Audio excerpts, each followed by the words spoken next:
En la mitología griega, Lamia era una de las hijas de Poseidón, dios del mar. Esta tuvo muchos hijos con Zeus, pero los celos de Hera eran terribles y acabó con todos ellos. Ante tal tragedia, Lamia, rota de dolor y enajenada por la rabia y la desesperación, comenzó a buscar niños por doquier para devorarlos. Por ello, se la considera una bruja maléfica cuyo nombre ha dado origen a las Lamias, espíritus malignos considerados por los antiguos como perseguidoras de niños a los que succionan la sangre para devorarlos después. Encontramos a las Lamias en la mitología vasca. Sin embargo, en el imaginario vasco se las asemeja más a ninfas del agua que a voraces destructoras de vidas. Se las suele describir como entes femeninos que habitan en cuevas, estanques o ríos y que, a pesar de tener pies de pato, gallina o cabra, son seres de gran belleza que embaucan a los hombres, pudiendo a su vez enamorarse de ellos. Alaitz Leceaga, premio de novela Fernando Lara 2021 con su novela Hasta donde termina el mar, nos ha hablado precisamente de las Lamias en la entrevista que nos ha concedido para nuestro programa Voces. En su libro Alaitz combina la mitología griega y la vasca, explorando los recovecos de la historia grabada en las rocas y susurrada por el viento de atmósferas inspiradas en Carlos Ruiz Zafón o en las hermanas Bronte. Así, Alaitz se esmera en un bello proceso de escritura, difuminando las fronteras entre el mundo real y el onírico, sirviéndose además del imaginario colectivo de un pueblo de pescadores modulado por el mar que los define a principios del siglo XX. Al más puro estilo de Edgar Allan Poe, Alaitz nos hace zozobrar entre la simbología de la muerte y de la resurrección, tejiendo una tela de araña que acabará pescándonos mientras nos perdemos en las encrucijadas que pretenden llevarnos a la verdad. Una búsqueda de la verdad translúcida, salpicada de secretos, una búsqueda que nos sitúa en el punto de partida de un fenómeno meteorológico imprevisible y destructor como es una galerna.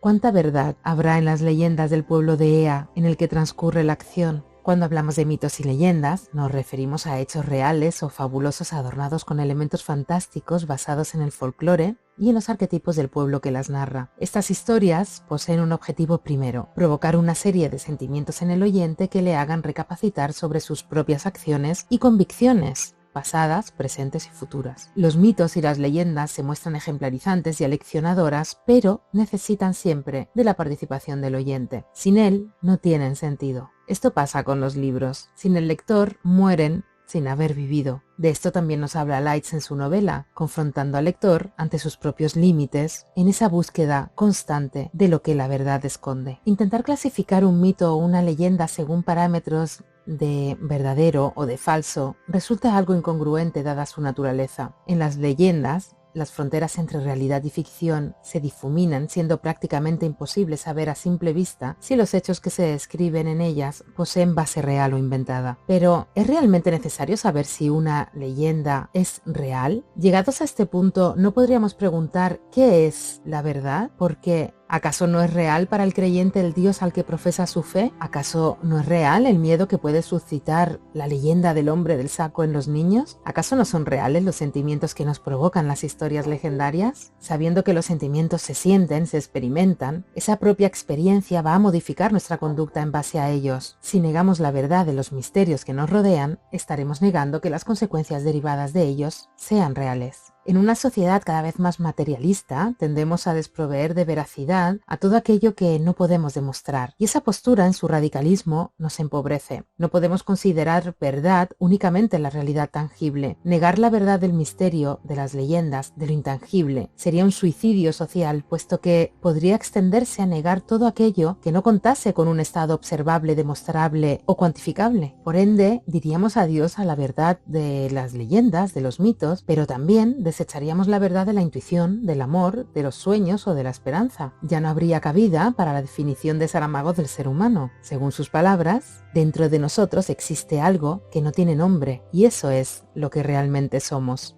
A lo largo de la historia, la verdad ha cambiado de manos, sirviendo como estandarte de una supuesta libertad. Sin embargo, es el conocimiento el que siempre ha sido la llave de la libertad. Un conocimiento sin sesgos, sin marcas, sin límites. Un conocimiento que parte de uno mismo y se abre al universo. Y dentro de ese conocimiento, los mitos y las leyendas tienen su lugar, su rol, y nos hablan de nuestra esencia, del lugar del que venimos. Por eso son verdad y forman parte de nosotros. nos empujan a ir más allá de lo que la verdad esconde o de hasta donde termina el mar. A continuación, os dejo con la entrevista a Laïtz Leceaga, pero antes me gustaría compartir con vosotros la sinopsis. 1901. En el idílico pueblo vasco de Ea, Dylan y Ulises Morgan contemplan en el horizonte cómo se hunde la Annabel, el vapor de su abuelo, tras la terrible tempestad de la noche anterior. Después, el cuerpo de una joven aparece flotando en la orilla. Extrañamente, es idéntica a otra muchacha desaparecida muchos años atrás, Cora Amara, la hija menor de la dueña de la funeraria del pueblo. Cora no es la única joven a la que nunca más se volvió a ver. Varias mujeres de los pueblos de alrededor llevan años perdidas. Nunca se encontraron los cuerpos, pero la marea arrastra a la costa una corona de lirios blancos cada vez que sucede. Y ahora sí, os dejo con la entrevista, pero antes, como siempre, recordaros que el programa Voces puede escucharse en YouTube, en iVoox, en Google Podcast, en Spotify o directamente en bitácora.club. Gracias por escucharnos.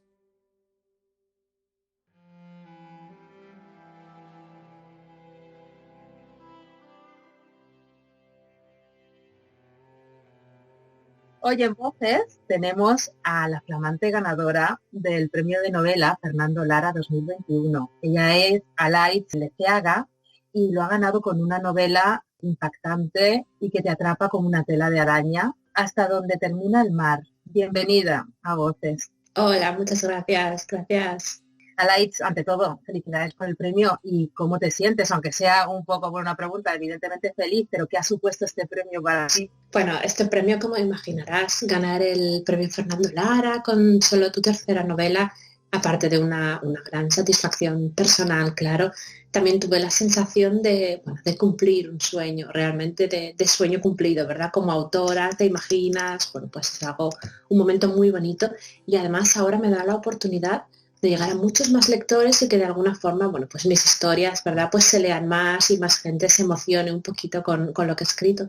Empezaste, como bien dices, hace 3 añitos, con El bosque sabe tu nombre. En 2019, Hijas de la Tierra. Y ahora vienes con Hasta donde termina el mar. La naturaleza, ese conocimiento atávico, esa relación atávica con ella presente en tus 3 novelas. ¿También está presente en ti? Sí, es verdad lo que comentas, ¿no? Que de alguna manera en mis 3 historias está, bueno, muy presente esa naturaleza, esa cercanía, ¿verdad? De los personajes con la naturaleza. Es cierto que en esta última, por ejemplo, en Hasta donde termina el mar, claro, cuando te sientas a escribir una historia sobre un pueblo costero, un pueblo pescador, es casi imposible dejar fuera toda esa fuerza del mar Cantábrico, en este caso, o del viento del norte. Entonces, era algo que me parecía que de alguna manera tenía que formar parte de la historia y además por una parte bastante importante de la historia. Sin el mar no se podría entender de la misma manera, evidentemente, como no se puede entender sin cumbres borrascosas, por ejemplo, ¿no? Por poner el título que nos viene inmediatamente a la cabeza. Ese mar que es origen y destino, ese mar herramienta, es vida y muerte, ese mar que modula, y estamos hablando, como bien dices, de un pueblo de pescadores. El pueblo se llama Ea, que yo en un primer momento en mi desconocimiento pensé que había sido un recurso tuyo por el nombre, porque juegas con ese simbolismo de los nombres, ¿no? Pues haciendo esa referencia a la isla de Ea, de la mitología griega. Sin embargo, existe. ¿Cómo llegaste a Ea? ¿Cómo eliges ese enclave? ¿Y por qué? ¿Qué es lo que tiene Ea que no tendría otro pueblo de pescadores? Pues es verdad que es un pueblo real, además es la primera vez en una de mis novelas que la acción se sitúa en un pueblo real, en un pueblo que existe y además, bueno, invito a todo el mundo que le apetezca acercarse a recorrerlo porque es realmente precioso y encantador. Lo que más me atrajo de Ea, cuando empecé de alguna forma a tener clarísima la idea de hasta donde termina el mar, tuve la oportunidad de recorrer diferentes pueblos a lo largo de toda la zona, pero cuando llegué a Ea vi que de alguna forma seguía todavía en los mismos escenarios, las mismas casas, los puentes, las calles, la playa, y que se mantenía casi igual a la época en la que sucedía la novela. Entonces realmente era muy apetecible y era muy especial. También como lectora me pongo en la piel de los lectores y pienso en poder pasear por esas calles, poder de alguna forma, bueno, pues acercarte a las casas de los protagonistas y por supuesto asomarte un poco a ese mar, ¿verdad? Y sentir de alguna forma que estás un poco tú también dentro de la historia. La narración, la historia empieza con un fenómeno meteorológico que es muy temido por los pescadores, es real y está basado de hecho en una tormenta real que hubo, una galerna en este caso. Y lo curioso de la galerna, que lo explicas muy bien y los personajes discuten sobre el fenómeno también, es que es muy difícil de prever y llega incluso en un día apacible y soleado. Empiezas así y ya estás marcando al lector lo que va a ser esa novela. Nada es lo que parece, lo que puede parecer tranquilo puede ser una tormenta posteriormente. En esa importancia del mar, de los fenómenos meteorológicos, definen el carácter de una población. Si hubiese sido en un pueblo costero del sur, hasta donde termina el mar, no podría haber tenido las mismas características, ni hubiese modulado así a los personajes. Totalmente, totalmente. El lugar en el que vivimos, ¿verdad? De alguna manera, sobre todo cuando se trata de lugares en los que la existencia, solamente de estar allí, de alguna forma ya está reñido un poco con los elementos, con la naturaleza, lugares que realmente no lo ponen fácil para vivir, para comprendernos, de alguna forma sí que determinan y bueno, que pueden forjar el carácter y sobre todo el destino de algunos personajes, y es algo que a mí me gusta mucho en las historias, sí, me gusta tanto como lectora y también después a la hora de escribir, sí, sí, sí. Y te proporciona también todo ese imaginario colectivo de la zona, que está muy presente en hasta donde termina el mar, y cómo se difuminan los límites, las fronteras entre la realidad y todo lo que son leyendas o mitos. Aquí tenemos las sirenas, las lamias, otro tipo de mitos. Y en toda esa mitología que tú creas en tu novela tenemos a Ulises, tenemos a Penélope, tenemos a Dylan, el hijo del mar, ¿no? Cada nombre está perfectamente elegido.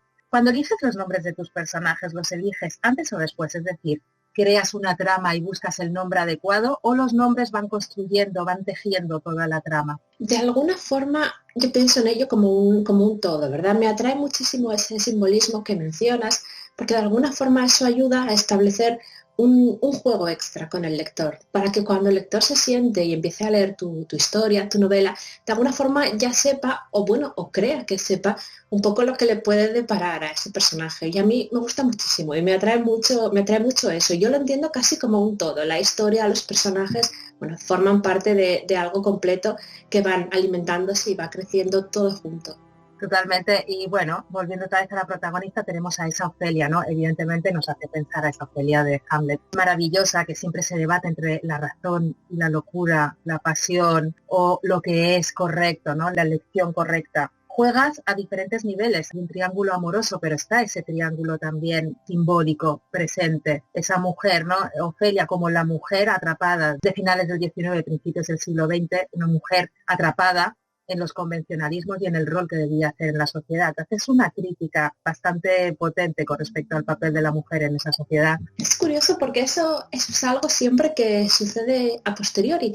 De alguna forma me gusta pensar que cuando tú escribes una historia, tú escribes la mitad de la historia, ¿verdad? De alguna manera son los lectores después los que cuando la novela llega a sus manos y la leen, piensan sobre ella y tal, ellos mismos con los ojos contemporáneos, igual que nos sucede a todos, ¿verdad? Con los ojos actuales, bueno, pues podemos ver o distinguir cosas que puede que no formaran parte de la historia en un principio, pero que realmente están ahí, porque al final tú como autora también vives en este momento y lógicamente miras todo, ¿verdad? Con los ojos actuales. Entonces, es algo que aunque no sea así cuando lo estás pensando, después sí que se convierte, sí que forma parte de la historia y muchos lectores y lectoras se me acercan en presentaciones, en firmas, y me dicen, oye, realmente tu historia también habla de esto. Y dices, bueno, puede que no fuera ese el centro o lo que realmente estabas intentando contar en ese momento, pero es inevitable, yo creo, de alguna manera, ¿verdad? Todos vivimos en esta época y bueno, y ver las cosas un poco con la mirada actual, claro. Sí tenemos ese castigo a las mujeres independientes o más rebeldes y ese espacio tremendo que eran los manicomios y cómo se utilizaban, ¿no? Como herramienta de sometimiento. Si algo es importante, como hemos dicho, son las atmósferas y los espacios. Un espacio maravilloso, y esa presencia que tiene totalmente humanizada, es la Casa de la Samara. Es bárbaro. ¿Es una casa real? Sí, sí, la Casa de la Samara es casi, bueno, otro protagonista de la historia, ¿verdad? A mí me gusta pensarlo así.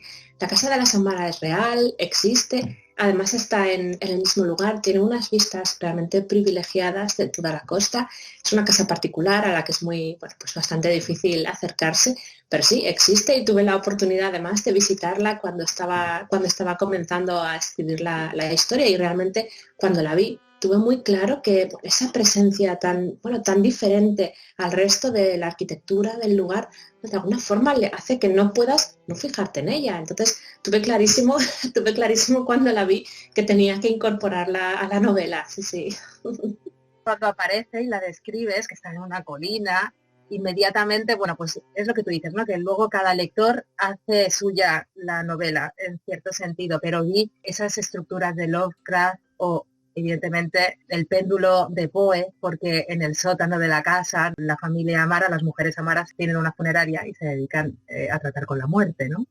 Además hay una frase, que la tengo por aquí, que me encantó, que es descorazonadora y es muy profunda, que dice en un momento dado, no recuerdo qué personaje, sobre Anastasia. Se ha cansado de tratar con la muerte otra protagonista, ¿no? Un tema primordial, la muerte y resurrección en cierto sentido. Es verdad, ¿eh? Hay mucho de eso, aparte del propio, el propio trabajo, ¿verdad? De la Samara, que tienen esa funeraria, que es casi la única en toda la zona. Es verdad que la muerte es algo que está presente, la muerte también como casi como símbolo de resurrección, porque bueno, pues algunos personajes, sin entrar demasiado en detalles, ¿verdad?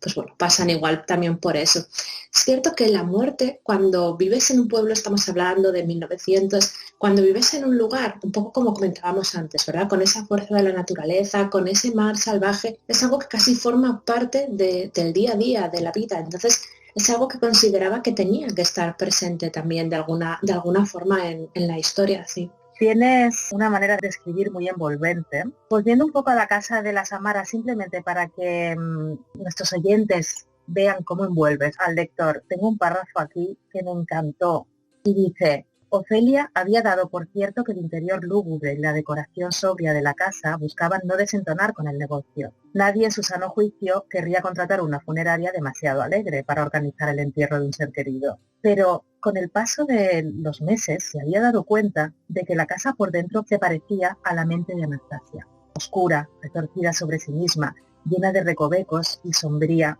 una exquisita tela de araña en las que las tres estaban prisioneras. Es bellísimo. Gracias, muchas gracias. Es pura imagen, hay muchísima poesía. No sé si la casa se llama la casa de las Amara o le has puesto tú el nombre, porque buscando un poco el origen de Amara, he dado con Por siempre bella. No sé si lo buscaste así, porque la belleza efectivamente es otro gran tema, ¿no? La prisión de la belleza o la herramienta también de la belleza. Sí, efectivamente, la casa de la Samara no tiene ese nombre. Amara es verdad que es un barrio que hay, bueno, no muy lejos de la zona donde transcurre la historia y tal, pero de alguna forma me atraía sobre todo el significado de esta palabra, que bueno, no vamos a desvelar, pero bueno, me atraía el significado de esa palabra y de alguna manera, como siempre, está delante del lector, pero no es un poco hasta en un momento de la historia en el que tienes claro, ¿verdad? Porque ese nombre y por qué se llaman de esa manera. Es verdad que la otra parte que comentábamos, ¿verdad? La belleza como, bueno, mal entendida como una cárcel o como una herramienta, es algo además yo creo muy, muy típico de lo que estamos hablando aquí, porque es una historia que trata sobre sirenas, lamias, de alguna manera esas leyendas están muy presentes en la novela y de alguna forma todas esas leyendas tienen también un poco que ver con ese entender la belleza, bueno, pues casi como una trampa o como una prisión. Y es algo que luego cuando estuve trabajando en la historia, cuando la estuve escribiendo, tenía muy claro que tenía que quedar reflejado después en la novela, sí. Pues queda muy bien reflejado, así como tu amor por los libros y las letras. Sí. Los libros aparecen en momentos, son determinantes y también nos ayudan a hacernos una idea sobre los personajes, sobre lo que leen los personajes, les aportan definición, ¿no? Las lecturas de Dylan y libros misteriosos que aparecen. ¿Qué libros te rodean? ¿Cuáles están presentes? Yo creo además que es bastante fácil leyendo mis novelas, de alguna forma imaginarse, ¿verdad? Cuáles son mis autores, mis autoras favoritas, cuáles son un poco esas historias de referencia. Por supuesto, las Bronte han formado parte de mi aprendizaje, primero como lectora y después como escritora, y creo que es algo que está muy presente en mis historias, con esa naturaleza salvaje, con esas relaciones trágicas, de alguna forma también es algo que está bastante claro. También me atrae muchísimo Poe y además en esta novela quería rendirle un pequeño homenaje, porque es verdad que aunque no existe una investigación policial, a pesar de ser una novela de suspense, de alguna forma, ese misterio que existe en la historia se va desvelando un poco a través de los ojos y de los secretos de los personajes, que es algo muy de las historias de Poe que siempre me ha fascinado. Y después ya, bueno, por supuesto, Zafón siempre me ha atraído esos ambientes llenos de niebla y bueno, pues de alguna forma en esta novela quería rendir un pequeñito homenaje a todos esos clásicos de misterio que yo misma como lectora he devorado también. Y haces también un homenaje, evidentemente, a los libros, pero a la palabra, al poder de la palabra, las palabras que modulan también a la gente, las palabras que calan en las personas como el agua. Tienes un pequeño párrafo que dice: sin embargo, las palabras tienen el poder de quedarse en nuestra mente mucho tiempo después de haberlas leído. Y eso mismo debió de ser lo que le sucedió a Ofelia, porque esa noche fue la primera que soñó con la cueva. Ya para acabar, que es muy interesante oírte y sobre todo emplaza a todo el mundo a disfrutar de hasta dónde termina el mar, porque verdaderamente es un sueño tremendo y maravilloso. ¿Cómo ves la salud de las letras hoy en día como escritora? Yo personalmente creo que bien. Además creo que hay muchísima más afición por la lectura que igual en los últimos tiempos. Creo que también el confinamiento de alguna manera sí que ha hecho que más personas que igual habían dejado un poco el hábito de la lectura o que no sabían que también podía ser algo que de alguna forma podían disfrutar y entretenerles, se han acercado a las historias, a las novelas. Entonces yo creo que bien, yo creo que va realmente mejorando y creo que cada día hay más lectores y además también más lectores jóvenes, porque en mis presentaciones se acercan muchas chicas muy jóvenes de como 12, 15 años y me hablan, ¿no?, de lo mucho que les ha gustado mis historias, mis personajes. Bueno, como autora es algo muy bonito y muy especial, sí. Pues que sigas teniendo los éxitos que estás teniendo, que sigas escribiendo, estaremos muy pendientes de ti y muchísimas gracias por aportar tu granito de arena a eso, a la literatura, a que alcancemos la libertad gracias al conocimiento y a las palabras. Muchísimas gracias, Alay. Muchas gracias, un placer.